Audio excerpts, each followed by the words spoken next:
കൊഴുവ fry ഉണ്ടാക്കിയാലോ നമുക്ക്? നല്ല കറുമുറാന്ന് തിന്നാൻ പറ്റുന്ന കിഡിലനായിട്ടുള്ള കൊഴുവ ഫ്രൈ. അപ്പോൾ അതിൻ്റെ വീഡിയോയിലേക്കാണ് ഇന്ന് പോകുന്നത്. Welcome to jewel babies world.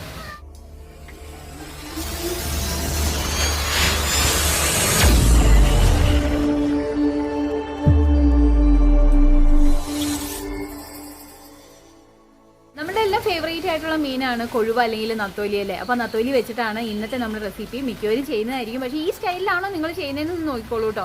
ഈ സ്റ്റൈലിൽ ഉണ്ടാക്കി നോക്കിയാൽ കിട്ടുവാണ്. അപ്പോൾ നമുക്ക് നേരെ വീഡിയോയിലേക്ക് പോകാം. വീഡിയോയിലേക്ക് പോകുന്നതിന് മുമ്പ് ഇതുവരെ ഈ ചാനൽ സബ്സ്ക്രൈബ് ചെയ്തില്ലെങ്കിൽ ഇപ്പം തന്നെ ഒന്ന് സബ്സ്ക്രൈബ് ചെയ്തോളൂ കേട്ടോ. ബെൽ ബട്ടൺ ക്ലിക്ക് ചെയ്യാൻ മറക്കണ്ട, ഓൾ എന്ന ഓപ്ഷൻ. നമുക്ക് നേരെ വീഡിയോയിലേക്ക് പോകാം. കൊഴുവ വെച്ച് നമ്മൾ പല രീതിയിൽ ഫ്രൈ ചെയ്യാറുണ്ടല്ലേ. ഈ ഒരു സ്റ്റൈൽ പരീക്ഷിച്ച് നോക്കൂ കേട്ടോ. സിമ്പിളായിട്ട് തന്നെ നമുക്ക് ഉണ്ടാക്കിയെടുക്കാനായിട്ട് പറ്റും. അപ്പോൾ കൊഴുവ നല്ല വൃത്തിയാക്കി കഴുകിയെടുത്തതാണ് ഇത്. കൊഴുവ അപ്പോൾ ഒരു 3/4 കിലോ ആണ് നമ്മൾ എടുത്തിരിക്കുന്നത്. അതിലേക്ക് നമുക്ക് പൊടികൾ ചേർത്ത് കൊടുക്കാം. ആദ്യം തന്നെ മഞ്ഞൾപ്പൊടിയാണ് ചേർക്കുന്നത്. മഞ്ഞൾപ്പൊടി ഞാനിവിടെ 1 ടീസ്പൂൺ മഞ്ഞൾപ്പൊടിയാണ് ചേർത്തിരിക്കുന്നത്. ഇനി ഇതിലേക്ക് 1/2 ടേബിൾ സ്പൂൺ മല്ലിപ്പൊടിയാണ് ചേർത്ത് കൊടുക്കുന്നത്. അപ്പോൾ മല്ലിപ്പൊടി സാധാരണ അങ്ങനെ അധികം ചേർക്കാറില്ല കേട്ടോ. ഇതിനു വേണ്ടി പക്ഷേ ഇച്ചിരി ഗ്രേവി ടൈപ്പ് വരാനായിട്ട് നമ്മൾ ഒരു 1/2 ടേബിൾ സ്പൂൺ മല്ലിപ്പൊടിയാണ് ചേർത്ത് കൊടുക്കുന്നത്. ഇനി ഇതിലേക്ക് നമുക്ക് 1 ടീസ്പൂൺ മുളക് പൊടി കൂടി ചേർത്ത് കൊടുക്കാം. അപ്പോൾ ഇത് വീട്ടിൽ പൊടിച്ച മുളക് പൊടിയാണ്. അപ്പോൾ അതുകൊണ്ട് നല്ല കളറും ഉണ്ട് ഇതിന്. അതുമാത്രമല്ല നല്ല എരിവും ഉണ്ട് കേട്ടോ. മുളക് പൊടി കുറച്ചും കൂടെ വേണം. അതുകൊണ്ട് ഞാൻ 1 ടീസ്പൂൺ മുളക് പൊടി കൂടി ചേർത്ത് കൊടുക്കുന്നുണ്ട്. ഇനി ഇതിലേക്ക് 1/2 ടേബിൾ സ്പൂൺ മൈദയാണ് ചേർത്ത് കൊടുക്കുന്നത്. പിന്നെ നമുക്ക് ആവശ്യത്തിന് ഉപ്പ് കൂടി ചേർത്ത് കൊടുക്കാം. ഇനി ഇതെല്ലാം കൂടെ നല്ലതുപോലെ മിക്സ് ചെയ്യാം. അപ്പോൾ മിക്സ് ചെയ്യുമ്പോൾ നമ്മൾ ഇതിനകത്തേക്ക് എക്സ്ട്രാ വെള്ളമൊന്നും ചേർത്ത് കൊടുക്കണ്ട. നമ്മൾ ആ കഴുകി വരുമ്പോൾ കുറച്ച് വെള്ളം ഉണ്ടാവുമല്ലോ, അപ്പോൾ ആ വെള്ളം മതി. ആ വെള്ളത്തിൽ ഇത് കുറച്ചും കൂടെ നല്ല മിക്സായി കിട്ടും. അപ്പോൾ ഇത് ഇളക്കി കഴിഞ്ഞപ്പോഴാണ് കുറച്ചും കൂടെ മീൻ കുറച്ച് കൂടുതലുള്ളതുകൊണ്ട് നമുക്ക് കുറച്ചും കൂടെ പൊടി വേണം. അപ്പോൾ അതുകൊണ്ട് ഞാൻ 1 ടീസ്പൂൺ മുളക് പൊടിയും 1/2 ടേബിൾ സ്പൂൺ മൈദ കൂടി ചേർത്ത് കൊടുത്തിട്ട് നമുക്ക് മിക്സ് ചെയ്യാം. ആ മുളക് പൊടിയും കുറച്ച് മൈദയും കൂടെ ചെന്നപ്പോഴേക്കും കുറച്ചും കൂടെ നല്ല ഒരു കട്ടിയായിട്ടുള്ള ഒരു ഇതായി. ഇതാണ് ഇതിൻ്റെ ഒരു കറക്റ്റ് പാകം കേട്ടോ. ഇതിൽ കൂടുകയും ചെയ്യരുത്, കുറയുകയും ചെയ്യരുത്. അപ്പോൾ മുളക് പൊടി നമ്മൾ 3 ടീസ്പൂൺ എടുത്തിട്ടുണ്ട്. മൈദ നമ്മൾ 1 ടേബിൾ സ്പൂൺ എടുത്തിട്ടുണ്ട്. ഇനി ഇതെല്ലാം കൂടെ നല്ലതുപോലെ മിക്സ് ചെയ്ത് നമുക്കൊരു 10 മിനിറ്റ് മാറ്റി വയ്ക്കാം.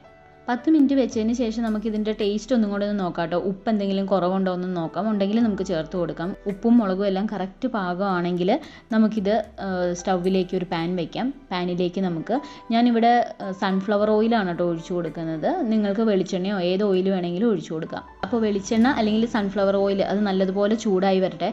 അപ്പോഴത്തേക്കും നമ്മുടെ കൊഴുവ നമ്മൾ മിക്സ് ചെയ്ത് വെച്ചിരിക്കുന്നതിലേക്ക് നമുക്കൊരു 2-3 തണ്ട് കറിവേപ്പില കൂടി ചേർക്കാം. അപ്പോൾ കറിവേപ്പില കൂടി ഇതിനകത്ത് ചെല്ലുമ്പോൾ നല്ലൊരു സ്മെല്ലും അത് നല്ല മൊരിഞ്ഞ് കിട്ടുകയും ചെയ്യും. കറക്റ്റായിട്ട് മീൻ മൊരിഞ്ഞ് കിട്ടാനായിട്ട് ഈ കറിവേപ്പില ചേർക്കുന്നത് നല്ലതാണ്. ഓയിൽ നല്ലതുപോലെ ചൂടായി വന്നിട്ടുണ്ട്. നമുക്ക് ഇതിലേക്ക് ഇനി നമ്മൾ മിക്സ് ചെയ്ത് വെച്ചിരിക്കുന്ന കൊഴുവയും കറിവേപ്പിലയും എല്ലാം മിക്സ് ചെയ്ത് വെച്ചിരിക്കുന്നത് ഇതിലേക്ക് അല്പാൽപമായിട്ട് ചേർത്ത് കൊടുക്കാം. ഇനി അതൊന്ന് നിരത്തി ഇടണം കേട്ടോ. കറക്റ്റ് പാകത്തിന് നമുക്ക് നിരത്തി ഇടാം.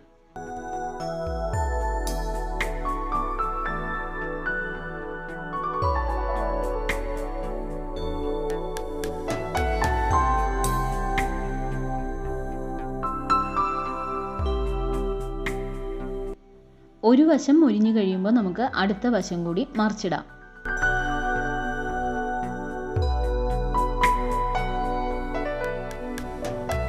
അപ്പോൾ 2 വശവും മൊരിഞ്ഞ് കിട്ടിയിട്ടുണ്ട്.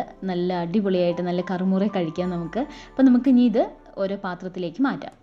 അപ്പോൾ റെഡിയായി കഴിഞ്ഞു നമ്മുടെ കൊഴുവ വറുത്തത്. നല്ല കറുമുറ കടിച്ച് തിന്നാനായിട്ട് കറക്റ്റായിട്ടുള്ള പാകമായി കഴിഞ്ഞു. അപ്പോൾ ഇതേ സ്റ്റൈലിൽ ചെയ്യുവാണെങ്കിൽ നമ്മൾ റെസ്റ്റോറൻറ്റിലൊക്കെ ഉണ്ടാക്കുന്ന പോലത്തെ അതേ സ്റ്റൈൽ തന്നെയാണ് നമുക്ക് കിട്ടിയിരിക്കുന്നത്. സിമ്പിളായിട്ട് നമ്മുടെ വീട്ടിൽ തയ്യാറാക്കാം. കുറേ പേർക്ക് അറിയാവുന്നതാണിത്. അറിയില്ലാത്തവർക്ക് വേണ്ടിയിട്ടാണ് കേട്ടോ ഞാൻ പങ്കുവയ്ക്കുന്നത്. വീട്ടിൽ തന്നെ പൊടിച്ചെടുത്ത മുളക് പൊടിയാണ് ഇത്. ഇതിനകത്ത് നമ്മൾ ചുവന്ന മുളക് പിന്നെ അതുപോലെ തന്നെ കാശ്മീരി ചില്ലിയും ഉൾപ്പെടുത്തിയിട്ടുണ്ട്. അതുകൊണ്ടാണ് നല്ല കളറ് വന്നത്. അപ്പോൾ നിങ്ങളും വീട്ടിൽ ഇതുപോലെ ചുവന്ന മുളകും കാശ്മീരി ചില്ലിയും കൂടെ ഒരുമിച്ച് പൊടിച്ചെടുത്തിട്ടുണ്ടെങ്കിൽ നല്ല കളർ കിട്ടും. നമ്മൾ എക്സ്ട്രാ കളറൊന്നും ചേർക്കേണ്ട ആവശ്യമില്ല. അപ്പോൾ നമ്മുടെ കൊഴുവ വറുത്തത് എല്ലാവർക്കും ഇഷ്ടമായല്ലോ. എല്ലാവരും ഒന്ന് ട്രൈ ചെയ്ത് നോക്കുക. അറിയില്ലാത്തവർക്ക് വേണ്ടി ഷെയർ ചെയ്യുക. അപ്പോൾ വീണ്ടും നല്ല കിടിലൻ വീഡിയോസുമായിട്ട് കാണാം കേട്ടോ. അപ്പോൾ ഇന്നത്തെ വീഡിയോ എല്ലാവർക്കും ഇഷ്ടമായില്ലേ? സിമ്പിളായിട്ട് പെട്ടെന്ന് തന്നെ നമുക്ക് കൊഴുവ ഫ്രൈ ഈ സ്റ്റൈലിൽ ഉണ്ടാക്കിയെടുക്കാം. നല്ല കറുമുറാന്ന് കടിച്ച് കഴിക്കാനായിട്ട്. അപ്പോൾ ഇഷ്ടപ്പെട്ടുവെങ്കിൽ ഒരു ലൈക്ക് ചെയ്യാൻ മറക്കണ്ട, കമൻറ്റ് ചെയ്യാനും മറക്കണ്ട. പിന്നെ നിങ്ങളുടെ ഫ്രണ്ട്സിനൊന്ന് ഷെയർ ചെയ്ത് കൊടുക്കാനും മറക്കണ്ട കേട്ടോ. അപ്പോൾ വീണ്ടും നല്ല കിടിലൻ വീഡിയോസുമായിട്ട് കാണാം. അതുവരേക്കും it's me jewel baby signing off. By.